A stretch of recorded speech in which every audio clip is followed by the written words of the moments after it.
I am Benjamin Williams.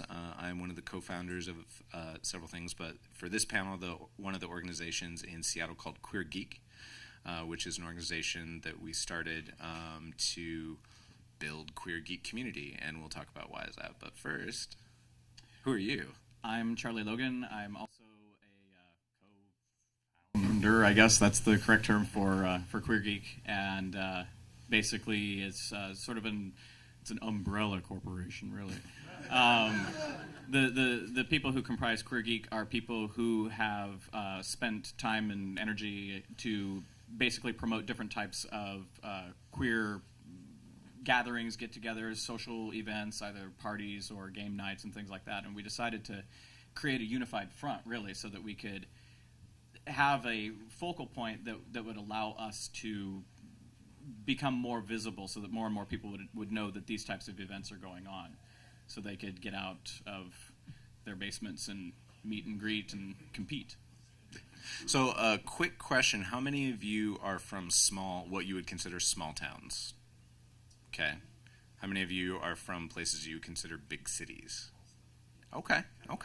So little halvesies here going on, because you're going to be facing different challenges in each one. But for me, so I do a lot of work at conventions like Comic-Con and PAX and stuff like that, and I do panels about sort of like social justice issues in gaming and diversity, and basically trying to point out white male privilege wherever I can. And it's interesting because the reason that I started doing community work was not only for the benefit of being able to bring a community together so that people can know each other and like build friendships and relationships, but also because if you build a community and you have that sort of, well, basically what's happening here right now, like this convention where you're bringing us all together in one place with like a big voice, it creates visibility, and visibility promotes dialogue and conversation about the fact that you're visible, and that dialogue will eventually lead to changing minds and eventually tolerance.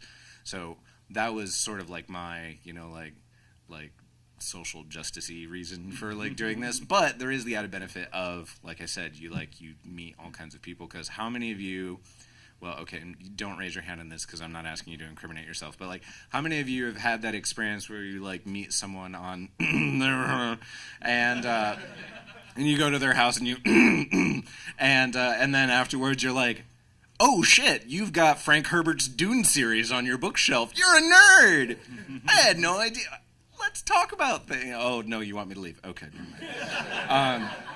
But just that whole thing where you just randomly meet people and you're like, oh, like, surprise, like, you're a geek too. And then, because I find that queer culture, especially gay male culture, it kind of discourages a lot of that sort of stuff. It puts so much emphasis on like physicality and pop culture and mainstream pop culture and stuff like that, you almost have to be closeted twice, where you, like, when you're around the geek community, you're maybe a little closeted because they're not exactly that tolerant, and when you're in the queer community, you have to be closeted because if you'd be like, I love Doctor Who, and they'd be like, nerd, like, I'm gonna go listen to my Gaga girl, okay. I mean, those aren't mutually exclusive. They are not. It's true, but I have to use stereotypes to make a point, Charlie. Yes. Come on. Yes. So what we wanted to do was we wanted to build an organization that would bring people together, so that you didn't have to meet people on Grindr and randomly see that they have video games in order to like know that you might actually get along with them. That can still be fun. Well, yes. You're making me sound like a bad judgmental person. But Charlie was, I think, actually the first one in our area that started organizing stuff, because you were doing a big gay party at PAX every year. Yeah. So my first foray into gay gamer geekery was when I stumbled across a website called gaygamer.net. And I rarely post on there now, but when I did, I was pretty prolific and was just trying to get... I was just amazed that there was this wonderful queer geek community that was even out there. It was almost like going to my first Pride all over again. I'm like, oh my God, there's this thing that exists, and I want to be a part of it. And when we had PAX that particular year, I think this was 2009 or 8, one of the two. Rock Band had just come out as well, and I was getting a big kick out of that game. And I had Rock Band parties at my house before, and I decided, well, I want to make a really freaking huge Rock Band party, and I want it to be when PAX is happening, and I want there to be a whole bunch of people that come out to it. I happened to have a friend that had a sports bar, basically, for lack of a better term. Oh no, this is actually before that. I had a friend who had a sort of a dance club / bar on Capitol Hill in Seattle, the sort of the heart of the gay district up there. And I asked him, I said, can I rent out this space, bring my Rock Band stuff? I see you also have a pool table and a foosball table, and let's just invite a whole bunch of people, and we'll have one huge big party while PAX is going on. And I built it, and they came, and it was, the turnout surprised me. It was a huge success, and so the following year, Charlie, when are you going to do the PAX party? Oh, soon. It's all of a sudden it became this thing that just needed to happen, and after about, I think, 3 of these is when you approached me and said, hey, let's talk about this thing in Seattle that's happening. Yeah, because we knew several people that were all doing stuff like this. So Charlie was doing this party at PAX. I knew people that were doing like weekly, like queer-oriented board game nights. There was someone who did like a monthly like arcade meetup, and like I just knew all these people that were doing this stuff, and I was just like, there was no cross-pollination, or there was very little. And so I was like, well, why don't we just bring everyone together and put them under one evil umbrella corporation to take over the world? Mm-hmm. And that way, like, we can get people at each other's events, and everyone will meet each other, and we can, actually, I don't know, get to know each other a little bit. Yeah. Oh. But it's wow, I totally lost my train of thought. What was I talking about? Building a queer geek community. Yes. Oh, right. The panel. That's right. Oh, hi, everyone. I'm not a big help. No. It's I think that the thing that's important is that oh Jesus, my hangover is just totally killing me. Like, Charlie, help me out here. Where are we going? Well, see, so we formed our little umbrella corporation. One of the things that was really interesting to me was that, I mean, I don't know about the rest of you, but my Facebook friends list is pretty dominated by gay men. And one of our, we call it the Queer Geek Quorum, one of our quorum members is a female, and she gave us a really wonderful perspective on the queer women's presence also in this wonderful geeky world. And she had put together like a monthly, what was it, like a monthly ladies' night or something like that. Yeah. And yeah, and we were, again, Ben talks about this concept of cross-pollination. Well, all of a sudden there's this whole huge demographic that I, just because I am who I am, just really hadn't given much thought about, because that's not the realm in which I exist, unfortunately, or whatever. And now I am aware of those types of things. So it helps me to factor in things that I would not have normally factored in before when I'm planning events, and how to expose that to a greater audience, which I thought was kind of cool. I remembered my point. Oh, good, because I was petering out. So the thing here is that if you all are interested in going back to your homes and like trying to bring people together and to try and like build a community like this, the biggest thing I can tell you is just do something. Mm-hmm. And don't wait for anyone else to do it, because they're not going to. Matt Kahn didn't. Yes. And we see what he's built here. Right. Because the first time I did, I was actually at the Pride Parade with some friends, and we were watching it, and I was just like, wow, we're in Seattle. Seattle's pretty fucking geeky. Why isn't there like a nerd float in the Pride Parade? And then in that moment, I was just like, there will be. By God, there will. Yeah, and so I was like, well, fuck it. If I think there should be one in there, then, well, I guess I should do it. And I know that that's sort of that's something that can be hard for people because they think, well, I don't have the resources, or I don't have the time, or I don't have the whatever. And it's really just like, if you're passionate about bringing people together, you've just got to do it. Or you've got to, recruit people to do things, like if you actually, like you work graveyard shift and you're poor as shit and you have no money to do anything, that's fine. That doesn't mean you still can't be a force, like, to inspire other people to, like, come together and do things. Like, I certainly don't build those floats by myself because they're fucking huge. But yeah, that is if you take anything away from this, that is the biggest thing, is that if you want to do it, you just have to go out and do it, and you can't wait for anyone else to do it. And you're going to make mistakes, and that's okay. It's a learning process, but you will see, like, when he started his party, people will respond. And they will come out and they will do that. So now let's talk about how the ways that people negatively respond that they will have to deal with. Well, Westboro didn't show up, and they threatened to at this. No. Yeah, but like any person who puts themselves out there with anything, whether you're an artist or a musician or a public speaker, like, if you're going to put yourself out there, be aware that you will have plenty of people that come up and tell you that you're full of shit and that you're doing a terrible job. And you can tell them, shut the fuck up, I'm having fun. Mm-hmm. Because, don't let people tear you down like that, because they will try. But you just have to, know exactly what you want and be true to yourself and just go for it.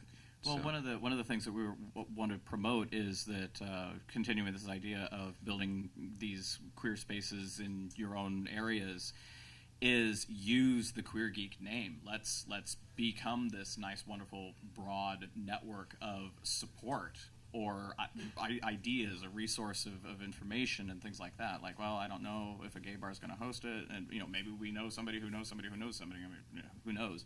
You never really know what treasures you're going to find out when you build that kind of sort of network together. Yes, we have franchising opportunities. Yes, absolutely. For small fee or favors.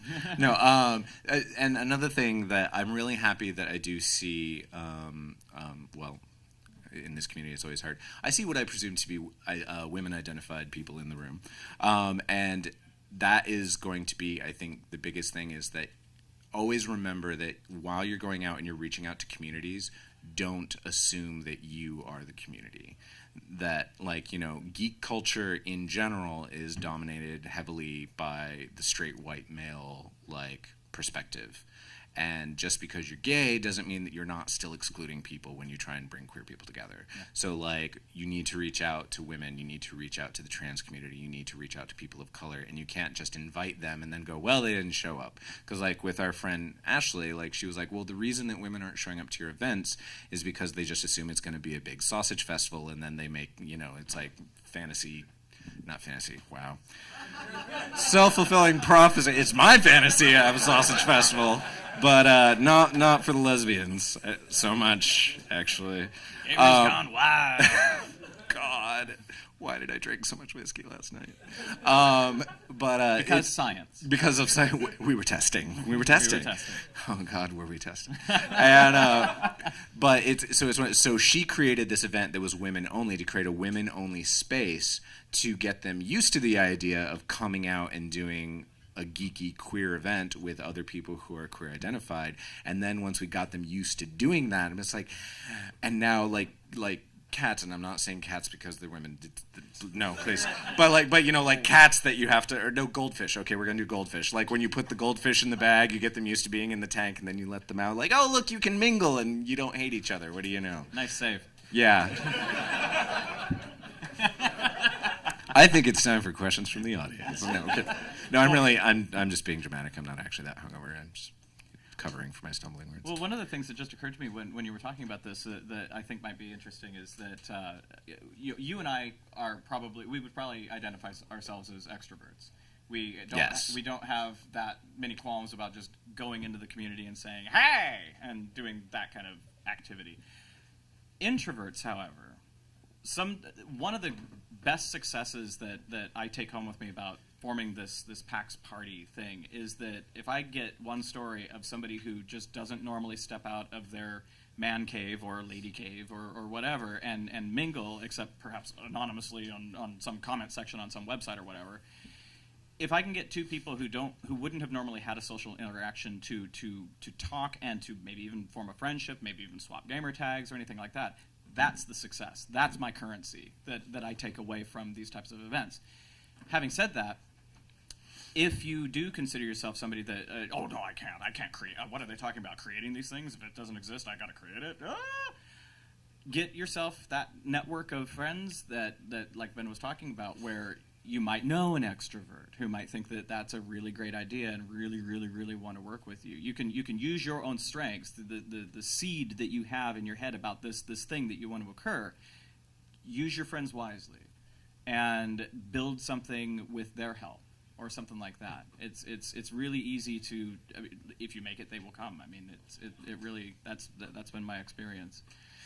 So we've been talking about our experience and what we've been doing in Seattle and our motivations, but since you guys, you're obviously interested in the idea of a queer geek community because you're here, but I want to hear from you, and just feel free to stand up and shout it out. This is, I want to hear from you, like, what sort of issues are there that you are sort of like curious about? Like, what did you come to this panel to learn? Was it how to do things? Was it like ideas? Was it how to do it? Like, what is it that you guys want to learn about here? This is the time to be an extrovert. Yeah, in the back. Where do you do outreach? So you can think about doing outreach on the usual places, Facebook or wherever else. Mm-hmm. Where are some unusual places that you should think to do outreach at?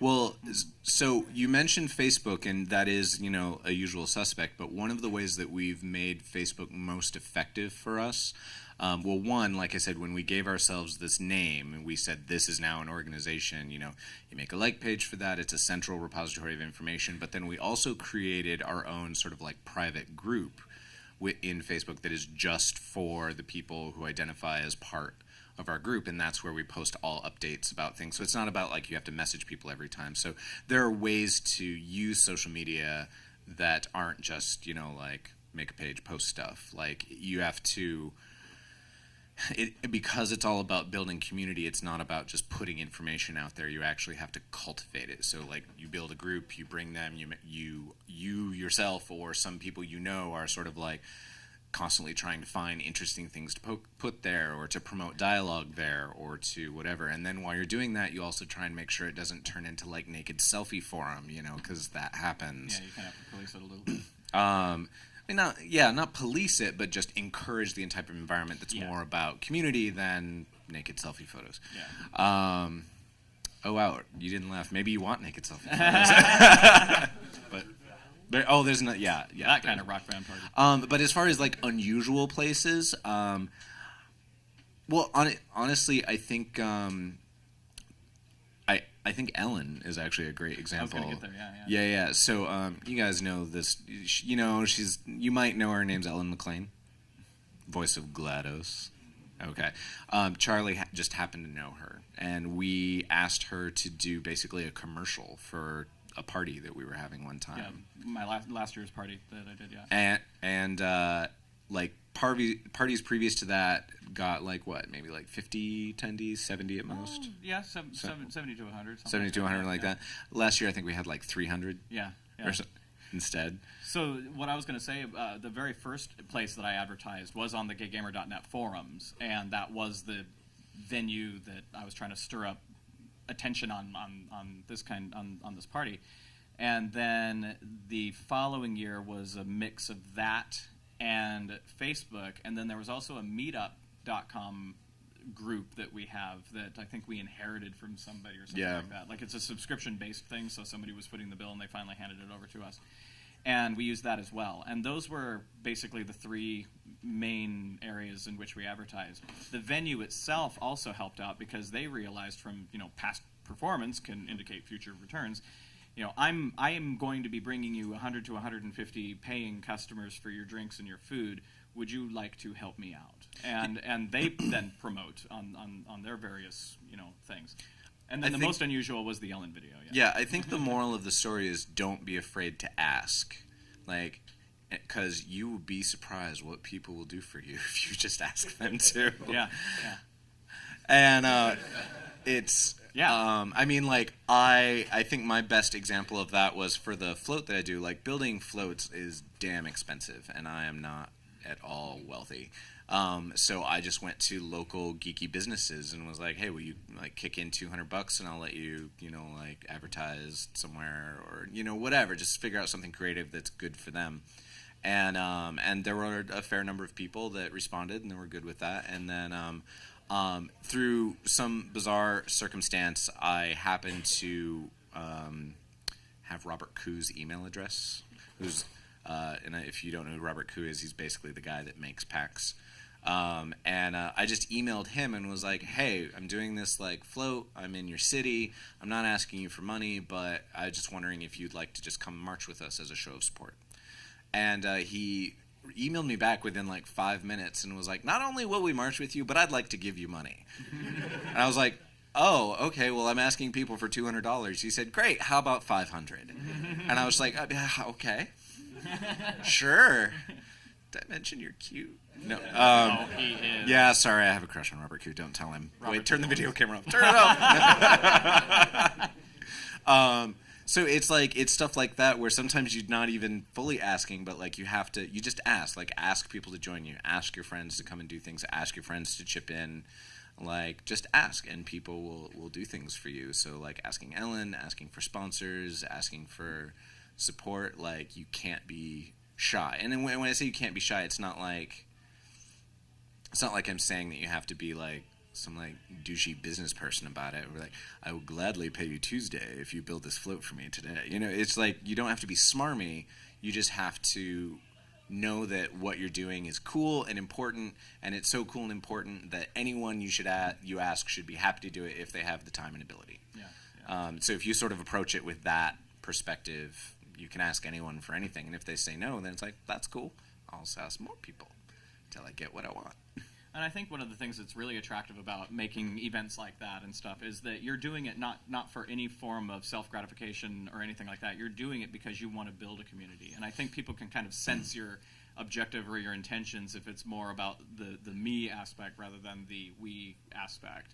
There have been some attempts at creating communities up in Seattle that have sort of fallen apart because it seems to be more about, how can I monetize this as much as I possibly can rather than how can we just, build and communicate and get to know each other and that kind of thing. Yeah. I think people can sense the intention behind what it is that one tries to do and perhaps offer money up accordingly because they see the truth in what it is that you're trying to do. Yeah. I saw someone else was going to say something. What is it you'd like to know about? What about overcoming geographic distance? I mean, I live in the fourth largest state. We have just over 1 million people, separated by minimum 2 hours distance. So I mean, we. Wait, so you live in LA? Thank God, no. Hey, now there's some LA people here. I'm sorry. No, it's okay. I found that I really dislike the city of LA, but love the people from there, and I don't know how that works. Yeah. Anyway, your question. So geographic distance. There aren't a lot of people in Montana, and we do talk as a queer community really often through whatever medium we can. But the problem is that when we decide to do a meetup or when we decide to do something like that, it may be 4 hours away from me. Trying to get that to happen for some people is hard. Also, because no one owns a car before 1992, you can't always make it. Right. If I were in that situation, what I would do is I would start by scheduling regular events frequently that happen online. Like start by doing like every Monday night we have a Google Hangout and we're all going to play this classic NES game, and we're all going to like watch each other do it and laugh at how bad we are because, Jesus, we used to be good at Mega Man 2. What the fuck happened? Like, I had that experience recently. I used to be able to beat that thing in no time, and I was like, why am I failing? So I would start with regular online events to get people used to the idea of regular events and attending things. And then because you are over such a wide area, I would do maybe like 1, maybe 2 sort of like big things a year and be like, hey, everyone, like, I know you got to drive 4 hours and I know you got to maybe like even take some time off for work with Summit, but like this is like the one a year that we're all going to get together. We all know each other. We're all friends because we've been interacting online. We've been doing these meetups and stuff. But this is the time where we're all going to come together. And then since you're in Montana, you could all do like a big camping trip, or you can do like I'm sorry. Hey, I live in Washington. We're all fucking hiking and camping all the time. I assume everyone else is. Make sure you charge your DS before you go. Yeah, or shit, it's blinking. God damn it. Yeah, or just sort of have like one big thing a year that will really like people like, okay, this is worth the 4-hour drive, because they're not going to do that every week or every 2 weeks or not even maybe even every month. But so yeah, I would start small and regular, but online where people can make it, and then that will sort of build the base, and then you can do the big like, all right, let's do it, let's get together, and we'll do it once a year, and like it becomes almost like family reunion, except it's family. So well, and that's something that was happening for that led up to this event too, is that they would have regular online hangouts where there was like this getting to know each other thing that happened prior to all of this. That's what the Gamer Connect website is all about. That's in a sense that's what the whole Facebook stuff and the meetup stuff is all about. Is sometimes you're not necessarily in the same geographic location, but the internet kind of makes it easy for this at least communication to happen, and these hangouts and stuff like that. And if you have an event like that, make sure that somehow it like gets recorded. Maybe blog about it.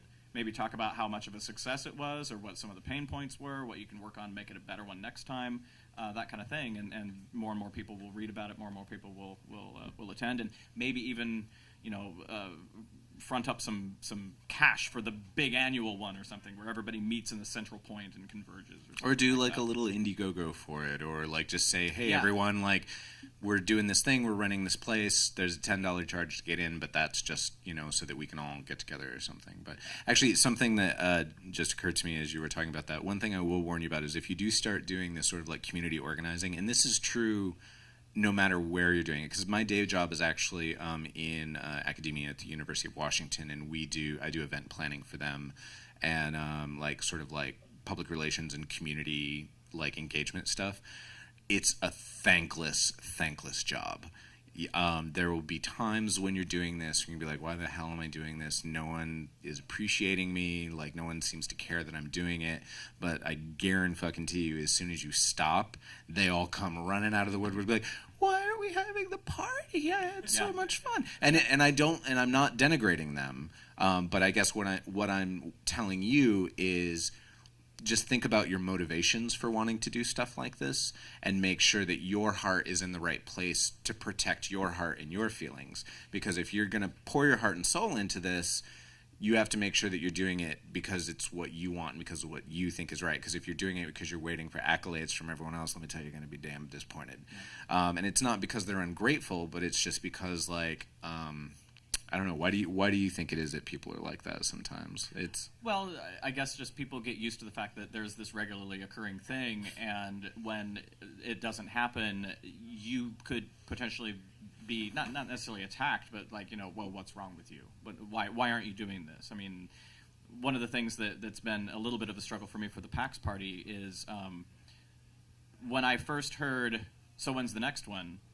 I got really excited because it meant that it was a success. It meant that it was hugely popular. The fifth time I heard, when's the next one, I was like, okay, so this is now an expectation. And I don't know quite how I feel about that. So I kind of just had to step back and reevaluate why they would be saying that to me in the first place, and let it re-inspire what it is. And I would go back to old photo albums, and I'd take a look at some of the pictures that we had from the previous ones, and I'd go, oh God, I remember that was so great. Yes, I'm doing this again. I'm doing it again. I think it comes from, like I was saying, that if you there's something that you like, well, why isn't there that? It's like, because you haven't done it. And you want to help out? Well, no. But I say that because I think that a lot of people have that mentality where they just sit around and wait for someone else to do something. And when no one else does anything, they're like, well, I guess I'll just watch more Doctor Who, and like not do anything. So it's not that they're ungrateful, and it's not that they're bad people. I think that that's just how a lot of people are. And it's not bad, it's not good, but it's just the way it is. But like I said, if you are doing this because you're passionate about it, that will be its own reward. You will know what you're doing is good, and what you're doing is making people happy, no matter if they're like fawning all over you and telling you how grateful they are that like you organized this party. Have a good support system too, because I mean I stressed out when I was organizing some of these things, and the worst place to vent any of that frustration is to the people that you're inviting to the thing in the first place.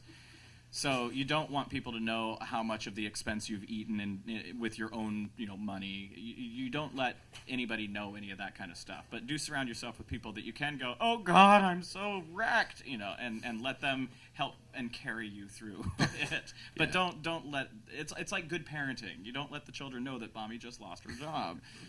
Nice. Sorry, I just want to check. I just want to check in with you guys. Are you finding this like useful, helpful, interesting? Like, you're all a very quiet, reserved bunch. So you're either listening raptly or you're boring the shit out of you. So like, give me some feedback. Is there more that you want to hear? Like, what are we doing? How are we doing? It's useful. Okay, good. Because looks like there's some questions. Because I could be drinking whiskey. You don't want to hear it. No. Sorry. This gentleman had raised his hand first, I believe. One of the hardest concepts to grasp, at least for me, when it comes to building a community, is the idea of networking and what exactly that means and what it entails. If you're not already involved in a job or something that incorporates that, how do you begin that process of getting to meet people out of the blue, especially if you're already an introvert? Yeah, can I please take this one first? Do it. Okay. I have a personal philosophy about this, and my personal philosophy is that networking is a real thing. But calling networking is like calling a marriage a mutually beneficial physical and living situation. It just sucks all the romance and reality out of it, So when you're networking with someone, it's just like, it's like, don't network with people, make friends. Yeah. Because that's what networking really is. You find people, well, if you're doing it in a way that's my philosophy about it. I mean, anyone can do whatever they want. But my thing is like, I meet people, and if I like them, I hang out with them. And then if it turns out that there are like mutual interests or like ways that we can benefit each other, great, we're going to do that because we like each other, not because we're figuring out how we can like use and abuse each other without the other one realizing that's what we're doing.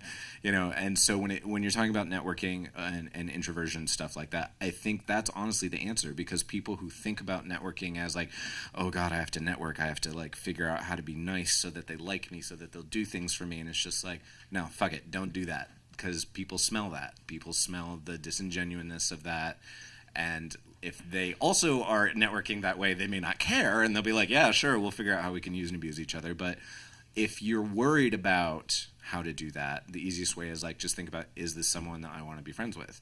Am I having an interesting conversation with them? Do I like them? And the answer is no. Then you're probably not going to get anything out of them anyway, or if you do, it's going to like be miserable. So just make friends with people. And if you're so much of an introvert that you have issues about making friends, then it's more about, I think, not starting to not worry as much about what people think of you. Like, just be yourself. And if being yourself is like being a totally awkward, shy, like Aspergery, like nerd person, you know what? That's my boyfriend.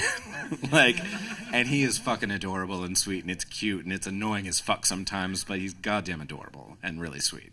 So it's like, just be yourself, and someone somewhere will like you. Like, but as long as you bring yourself, the most important thing is you will like yourself because you're being you. Does that sort of answer your question a little bit? Is there more that you know? I think that does. Yeah.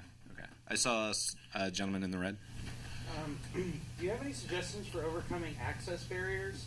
I'm disabled and unemployed, and that's pretty much going to be me until the day I die. And I live in Orange County, California, which is the least accessible place in the world. Yes, it is. So if we're building a community, what's the best way to be open to people who are disabled and have class barriers? I'm sorry. No, go ahead.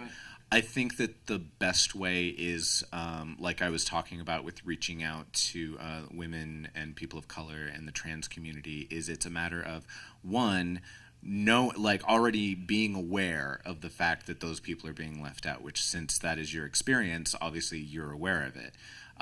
But thinking about who's being left out, why are they being left out, and then going and finding people who are having that experience, and getting them to help you organize. So like I said, like we have a woman that we have help us organize women events. You know, I know some queer people of color in Seattle that I have them help me like reach out to those communities, because when I reach out to them, they don't necessarily listen to me, which is like, I don't take offense at that. It's just the reality of it.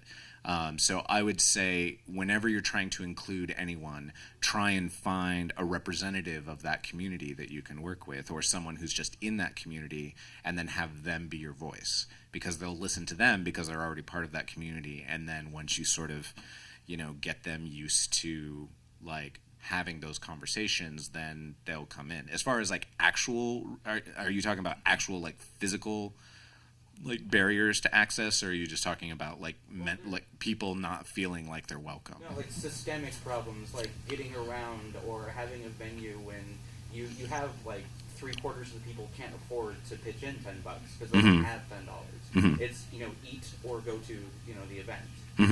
Like, what are the best ways around those kinds of problems? That's a very interesting question. I think, I see you. I will get you in 1 second. So it's interesting. The event planning that I do at the university is actually for the Office of Minority Affairs and Diversity. So we deal with issues of like disability and stuff like that. So if I were faced with a situation where I needed to have an event where that was going on, I would start looking for the resources that serve those communities. So if it's people with physical disabilities, I would start going to the nonprofits that serve those communities, asking them for recommendations about venues and locations that are friendly to those communities.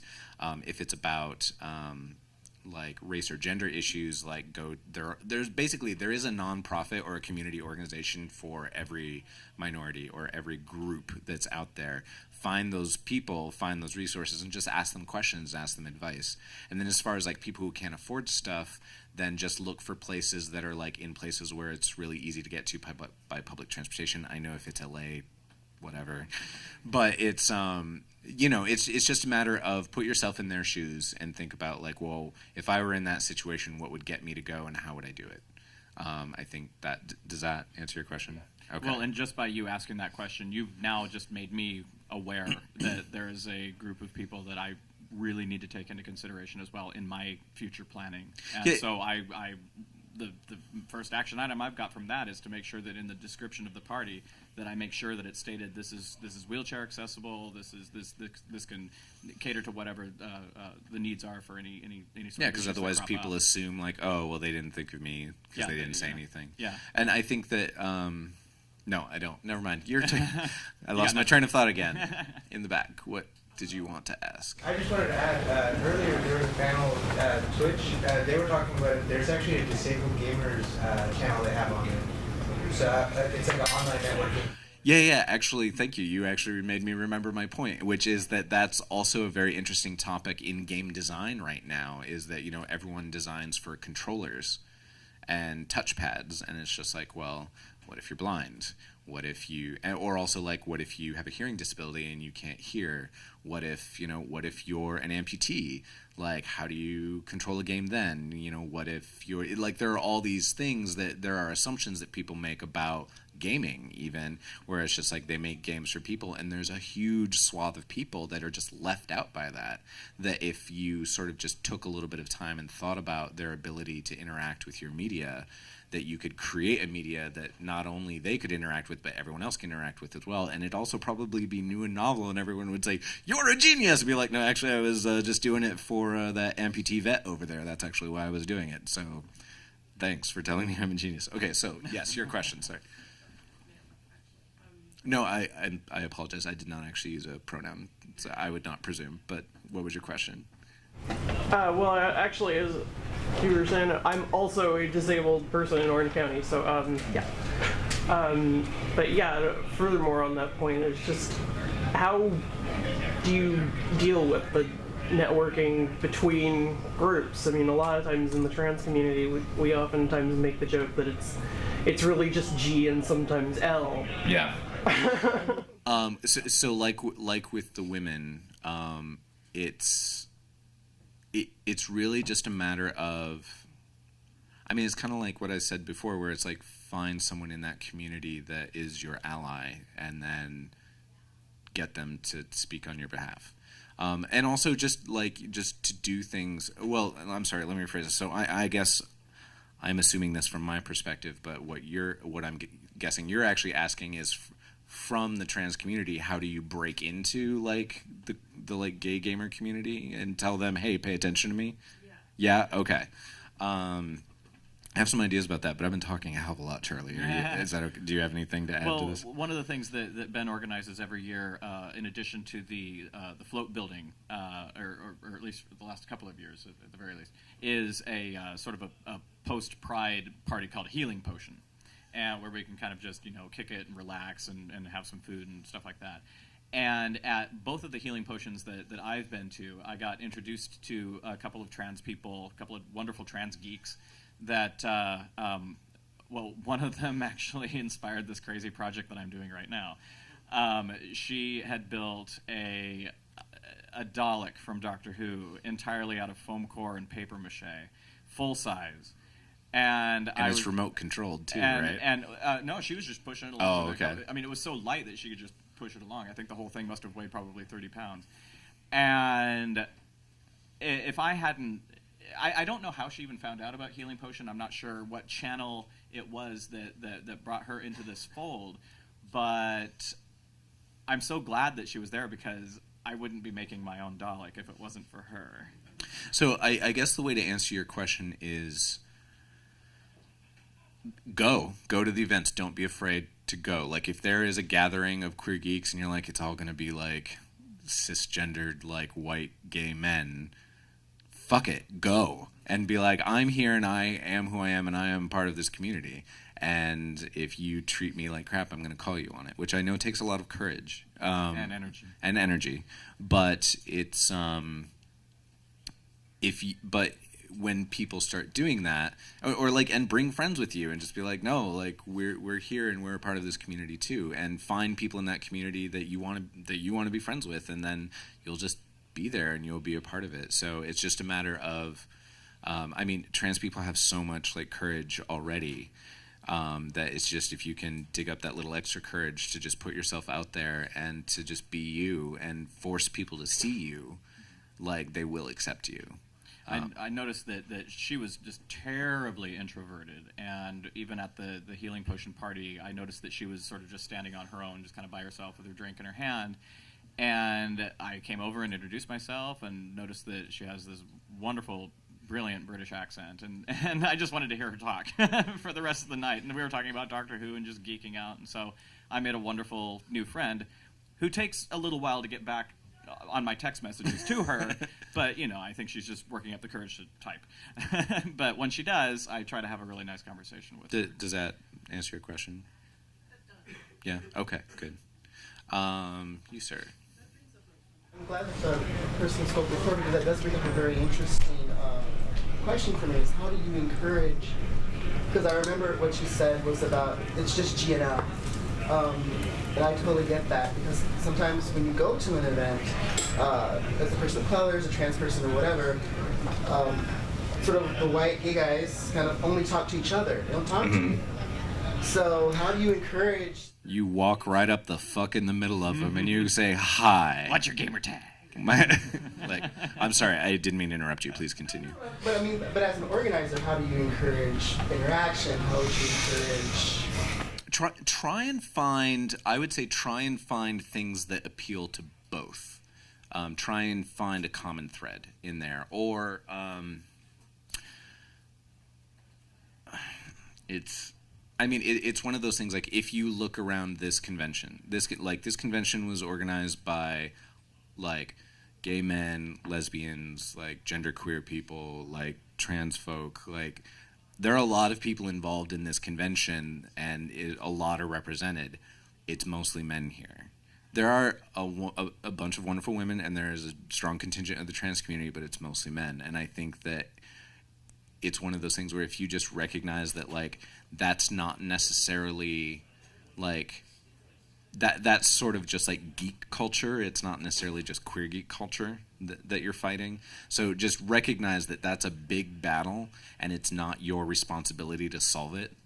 You can always be a part. You can always be a part of it. You can be working towards the solution, but just don't be discouraged if you don't like solve it. But just I would say, oh God, I really don't want to suggest like icebreaker games, but it's just like just try and think about ways that you can like find common threads for those people and then force them to interact. Maybe come up with like games that with prizes that people want to play for the prizes or whatever like that. But part of like the game is like forcing people to like swap tables or something like that and like force them to meet each other, which sounds a lot like an icebreaker. I'm really sorry, but it's just like, yeah, just think of any way you can to like force people to interact.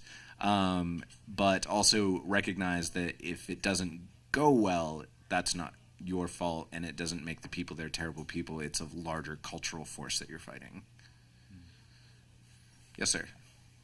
So you talked earlier about like, the responsibility of people organizing it to also do the reaching out, and not just be like, well, we invited people and they didn't show up. And so I have like two thoughts. One is, I mean, the example that people take flows from the top, right? So people at the top make it clear that like inclusiveness is not just a, oh yeah, checkbox, we tried, or yeah, we have a representative, they show up sometimes, right? Like, you know, if you have an entertainment committee, make sure that it's not just always, you know, the white gay man picking the entertainment, right? Like, make sure like the trans folk, or make sure it's a variety show, or it cycles through, or whatever. But the other thing is when you're making this umbrella corporation, and here's my question rather than my lecture was, how can you create a structure, or do you create a structure that says, the people who are, the representative of the lesbian community or the pansexual community or the trans community or whoever, they're equals with us, right? Do you make do you have a rainbow council that's suitably like diverse that represents everybody that goes like, no, look, these people are just as important as I am and they have as much of a voice, and respect them and people they represent just as much as me. Well, the way that we've organized our organization is we have sort of like we have a group of people who are the co-founders, and it's not like an actual committee, but basically we agreed at the time that we formed the organization that we would not have one leader, that it would be led by the group of people, and that we had to have consensus in order to do things. That has led to some very interesting conversations and some conflicts between us, misunderstandings and hurt feelings. But I mean, that's all part of like community stuff. It's all about dialogue and talking and all the gushy, difficult, awful, emotional mess that's part of. But that's just what it is. So I would say, as much as possible, if you just start with the mission of being diverse, it's okay if you don't start out with a representative from each group, but as long as that's your mission, that means that when you do finally meet those people, you welcome them into the fold immediately with open arms. Be like, oh my God, you're here, finally, we've been waiting for you, come in. And it's less about like, but once again, it's okay to not have everyone represented, because you don't want to do this like as a quota, because if you don't have good quality people that are helping you, you don't want anyone just to have a person there, because that's not going to accomplish anything. But if they are a person who's passionate about it and they also happen to be part of a community that you're trying to reach out to, then that just means that they're going to do their job that much better. In the front. So do you like promote the people, like for example, you have your lesbian friend that helps you recruit? No, she's one of the co-founders. She doesn't just help us. Yeah. One of the co-founders that helps you recruit women. Does she like organize separate women's events as well as all-inclusive events? Yeah. Yeah, she's the one that runs the women's only event, and even the women's only event, like if men show up there, they can stay. Yeah. She's the one that runs that. And well, in fact, she was going to be out of town one of the weeks, and she reached out to one of us to actually run the event. One of the guys, and my first reaction was, "Can we? That'd be cool." Well, so do you like promote people to kind of, if maybe they do feel excluded by the gay male community, to like kind of start an event of their own and then try to integrate it after it's become kind of its own bubble? Yeah, actually, that's exactly what we did with her. Is that I knew her anyway, but she approached us and was like, "Hey, I want to run a women's event." And we were like, fuck yeah, like that would be great. We want to reach more women we want women to feel welcome. So please do that. And by the way, like if you do that and you do it regularly, you are now a co-founder. Like welcome, join us. Yes, sir. You mentioned earlier that the bigger and smaller communities have different problems to overcome. Do you have any specifics of those, like a bigger community or a smaller community? Well, I think that the gentleman that was talking about Montana sort of highlighted some of the challenges that smaller communities face. As far as bigger communities, well, you probably know where I'm going. There could be several different organizations that have already basically cropped up. Some may be petering out, some might be up and coming. You try to work as best you can, like you hope that there aren't any sort of conflicting events or anything, and if there are, take a good diplomatic approach to that other individual and say, hey, just a couple of weeks ago I actually started up an anime night, and I see you're also doing an anime night at the exact same date and the exact same time. Should we try to unify? Is this something that you're really passionate about? Try to have as much of a dialogue as you possibly can. If they're not receptive to that, then there's really not much you can do except just either change your event date or just see how yours goes, and if it doesn't go very well, then maybe do some other kind of thing. Yeah, I think what it comes down to is that I had a friend that moved to San Francisco, and they said it's impossible to meet anyone in San Francisco because the queer community in San Francisco is so big that everyone has specialized into little subgroups. And if you're not already part of the subgroup, you can't break into the subgroup. And so you end up just not knowing anyone. And I don't know if that's true. That was just a story that was told to me. But I think what it comes down to is that in larger cities or larger groups, you're going to get factions. Like you're going to get, and I don't mean factions like, you're like, you're going to brawl on the street, But, yeah, but it's like you're going to have some people that are into one thing. Like, so our group is a lot more sort of like social justice, like community. I also noticed that a lot of us are also older, and I don't mean old. I just mean like maybe not in our 20s. And then there are like some people that are a lot more in their 20s. They're like, we want to party and get drunk! And watch anime. Woo! And that's fine, but like you're not always necessarily going to. It's an embarrassment of riches. If there are multiple groups, that's fine, and if you're starting to compete with each other, that's great. That's a great problem to have. But at the same time, basically, I like to follow like my personal rule for the internet, which is always take the high road, don't feed the trolls, and oh my God, don't just imagine that you're talking to your mother. Like when you're talking to these people sometimes, because if you say something mean because you're having an emotional moment, like it will come back to bite you in the ass. So we've talked about inclusion of a lot of the minority groups that make up the GLBTQ, WTF, Quilt bag plus community, but I think that we've left out one of the largest minorities in existence, and that's the straight community. How do you incorporate your straight allies? And I only incorporate them if they can play on expert. If they can unlock some achievements for me, then great. Okay. Come to my event. But if not, fuck off. Okay. Stay home. Stay home and breed. I was just told that we're running out of time, so we'll answer your question very quickly, and then we have to go. The question is like, if there are people that who are supportive, include them. But this is not about them. So I have a friend who's actually my DM, and it's an entirely queer D&D group, and then there's him. And he's amazing because he even makes us blush sometimes. Sometimes we're like, Jesus, Eric, damn, like, you said that. And like, I'm me and you're making me blush. Like, Jesus. So it's like, I guess I would say like, yes, if there are straight people, welcome them into the fold, embrace them, invite them to the events too. Like, that's the thing. Like, don't assume that they don't want to be there just because it's a queer event. Invite them. And if they come, great. And if not, then like, oh well. So, all right. So I'm sorry, we're being chased out. We're done here. If you guys want to talk to us outside a little later, we'll feel free. But thank you very much. Yeah. Enjoy the con.